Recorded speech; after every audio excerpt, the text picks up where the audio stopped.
Brought to you by Candid.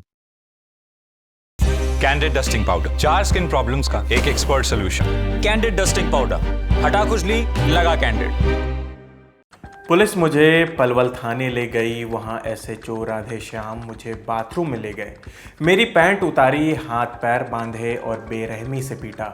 मुझे हरी मिर्च का घोल पिलाया और फिर उसे मेरे प्राइवेट पार्ट में इंजेक्ट कर दिया। ये शब्द हैं राजस्थान के कोटा में रहने वाले मोहम्मद आबिद के।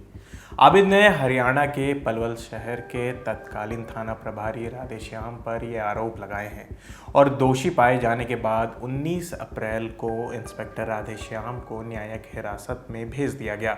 गिरफ्तारी के बाद 21 अप्रैल को ज़िले के कुछ गौ रक्षक दलों ने इंस्पेक्टर की गिरफ्तारी के खिलाफ प्रदर्शन किया। उन्होंने न सिर्फ रिहाई की मांग की बल्कि मांग मंजूर न होने पर हाईवे चक्का जाम करने की भी बात कही है।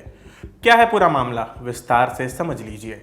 आज तक से जुड़े सचिन गौड़ की जानकारी के मुताबिक मोहम्मद आबिद तेल मालिश का काम करते हैं। 5 दिसंबर 2024 को वो अपने दोस्त करीम खान के साथ पलवल गए थे। यहाँ उन्हें रामबीर नाम के शख्स के लकवाग्रस्त पिता की मालिश करने को बुलाया गया था। काम के लिए 12,000 रुपये देने की बात तय हुई थी।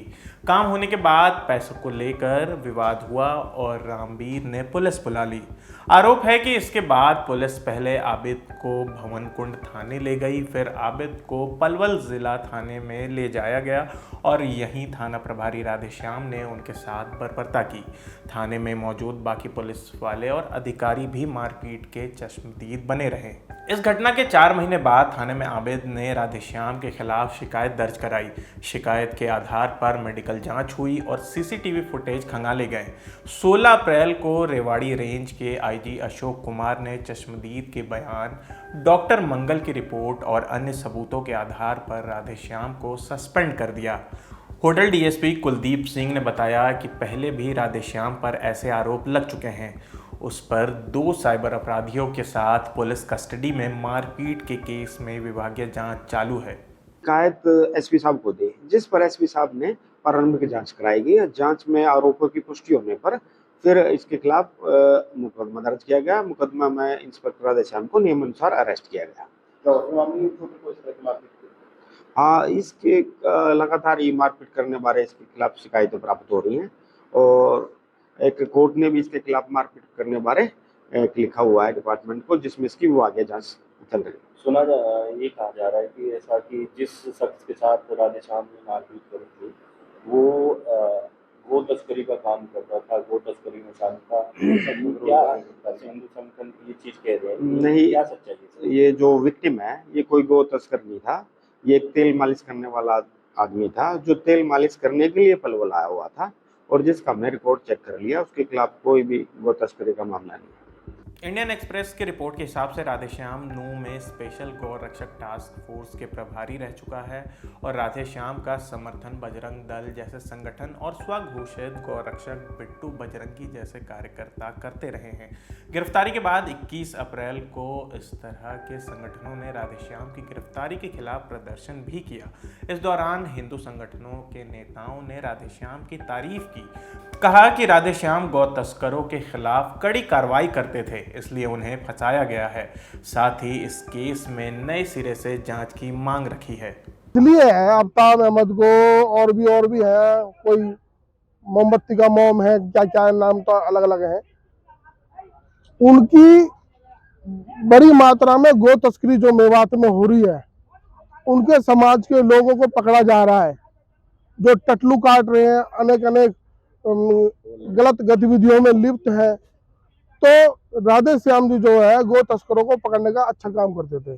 विरोध के बीच हरियाणा के खेल मंत्री गौरव गौतम जांच का आश्वासन देते भी दिखाई पड़े। पहले भी मर्यादा में रह के काम करे हैं, आप आगे भी मर्यादा में रह के गौ माता की सेवा के लिए हमें समाज को प्रेरित करते हो, उसके लिए काम कर रहे हो। गौरव गौतम व्यक्तिगत रूप से भी आपके साथ हर प्रयास में हर तरीके से आपके साथ खड़ा हुआ, ये भरोसा देने के लिए मैं आज आपके बीच में आया हूँ। इधर इंस्पेक्टर के समर्थन में उतरे बिट्टू बजरंगी ने जांच पर सवाल उठाते हुए कहा कि अगर हमारी मांगे रविवार तक नहीं मानी गई तो हम प्रदर्शन करेंगे, मथुरा रोड हाईवे का चक्का जाम होगा। यह सस्पेंशन राजनीतिक दबाव में किया गया है, खासतौर पर नू विधायक आफताब अहमद जैसे लोगों के दबाव में, जिन्होंने आईजी को गलत जानकारी दी है।